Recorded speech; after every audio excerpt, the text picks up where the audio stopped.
While in some more breaking updates, the Indian government, which banned 224 Chinese apps in 3 rounds in 2020, has now issued fresh orders to ban around 54 Chinese apps. So this is, of course, yesterday we saw how the Indian government banned 54 Chinese apps, and now India has issued fresh orders to all of these apps that pose a threat to the country's security. The apps belong to Chinese tech giants, including Alibaba and Tencent, and have resurfaced in new avatars. So the big breaking at this hour is that the government has banned 54 more Chinese apps.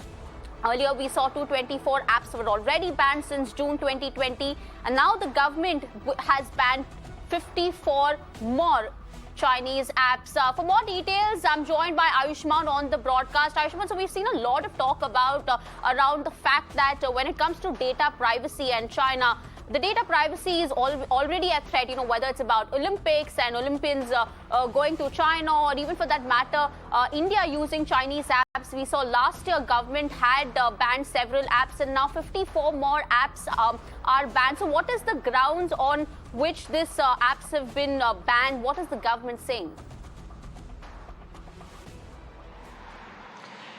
Well, previously government had banned some of the applications which was Chinese run, but at the same time this has come to the light of the officials that some of the applications had rebranded themselves, and they were in fact sending the information directly bypassing the mechanism. They were sending the information, user sensitive information, directly to China, and that is something which is behind this step which has been taken in order to ban these 54 applications. The detailed list will be coming out from the Ministry of Information and Technology, but for now we have been told that during the previous times, the applications which were banned, they were actually ones who got rebranded themselves. Now, does it impact all those who have downloaded the application?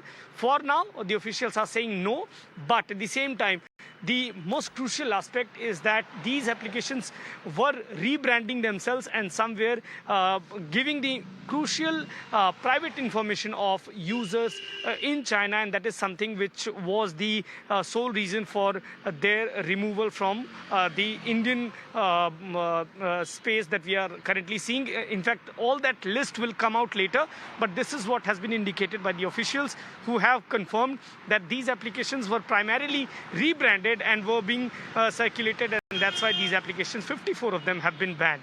That's right, Ayushman. In fact, you also spoke about these apps, they're rejoining the Indian space as perhaps on proxy servers and as proxy apps. They're rebranding themselves. So any word from the government on how they're planning to mitigate this, or rather, what's the plan of action in order to prevent these apps from rebranding themselves? Has the government thought about how they're going to work in this direction? Well, some of the officials have pointed out the fact that this is a process in continuation, and the officials keep a tab on the development that so far takes place on the ban applications, because these 54 applications came to light only after the officials saw that somewhere the rebranding was taking place, and that is something which prompted them to actually ban these applications. So constant monitoring is definitely taking place, and if at all, when the government officials come to know that this is a banned application which has rebranded itself, the action is taken. We have seen recently the INB minister confirming that somewhere on YouTube also the channels have been blocked which were having that anti-India agenda. Here the applications are accused of sending the private information of the users to China, and that is something which is not acceptable, and that is why these applications have been banned here, and this process will continue is what the officials are telling us. Absolutely, Ayushman. This process will continue as these apps that perhaps pose a threat to Indian citizens' data. This process of banning apps, Chinese apps, will continue. Thank you so much for joining us with all those inputs.